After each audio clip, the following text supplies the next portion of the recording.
नैतिक दुविधाएं।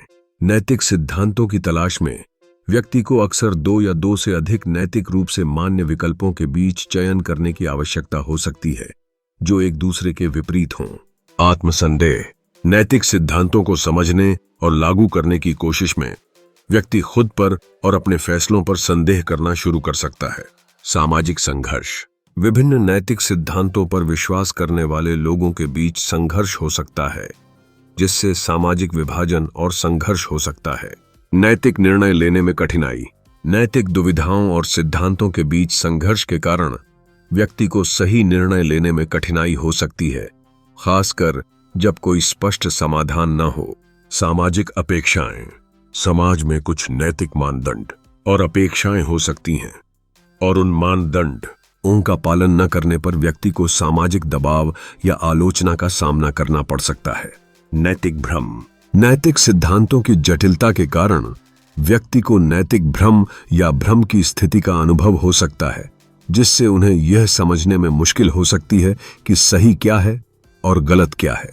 नैतिक कारणों की एक महत्वपूर्ण विशेषता यह है कि वे हमेशा अन्य सामान्य तथ्यों पर आधारित या अतिरिक्त होते हैं, जिन्हें नैतिकता के संदर्भ के बिना निर्दिष्ट किया जा सकता है।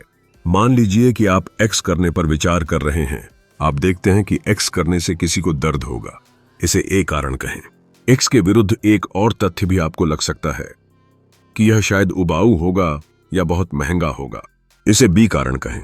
नैतिकतावादी आपको बताएंगे कि आपका कारण ए, लेकिन आपका कारण बी नहीं, एक्स न करने का एक और कारण भी आधार देता है, अर्थात यह अनैतिक होगा।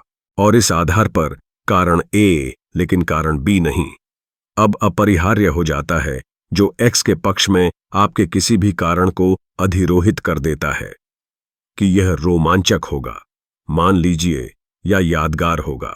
तो अब ऐसा लगता है कि कारण ए कारण बी के विपरीत आपको एक्स न करने के दो कारण देता है।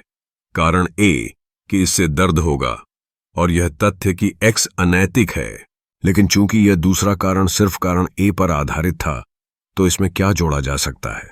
यह अचानक कारण ए को बाकी सभी कारणों पर कैसे हावी कर सकता है? ऐसा लगता है कि यह बस इसे दो बार गिनने का एक तरीका है, जब तक कि जाहिर है लेबल द्वारा कुछ वास्तविक अतिरिक्त मूल्य प्रदान न किया गया हो, भले ही वह पूरी तरह से मूल कारण पर आधारित हो।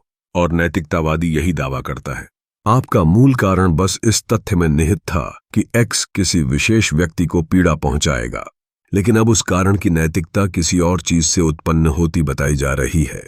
यानी यह तथ्य कि एक सामान्य नैतिक नियम है जो कहता है कि आपको कभी किसी को पीड़ा नहीं पहुंचानी चाहिए।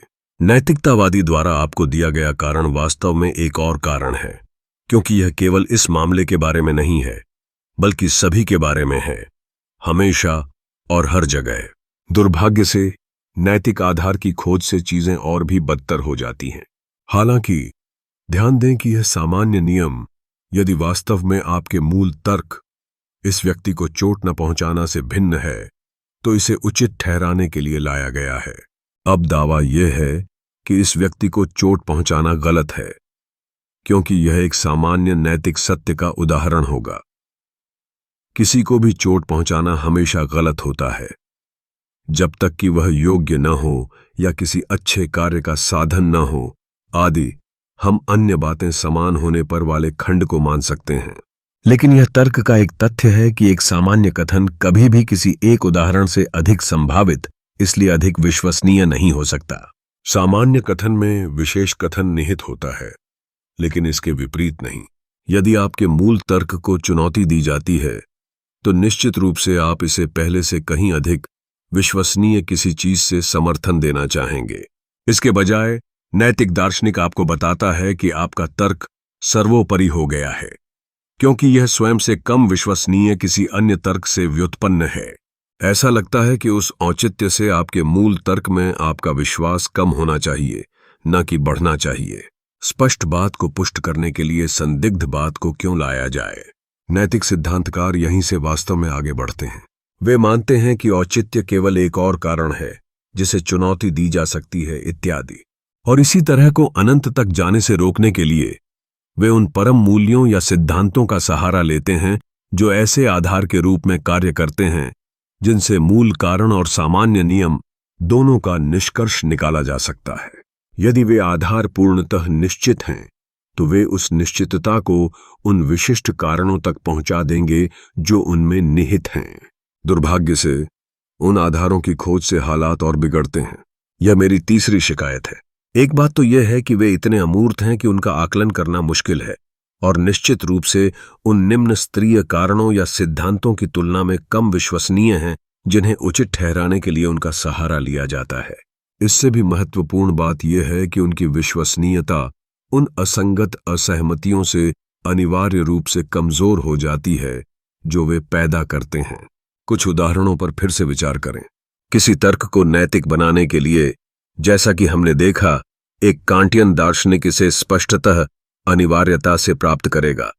एक अद्भुत युक्ति जो केवल इस तथ्य से उत्पन्न होती है कि आप तर्कसंगत हैं, आप रैशनल हैं, और यह मानकर चलता है कि आप पूर्णतः स्वतंत्र हैं और आपको एक अनिवार्य रूप से बाध्यकारी आदेश के अधीन करता है।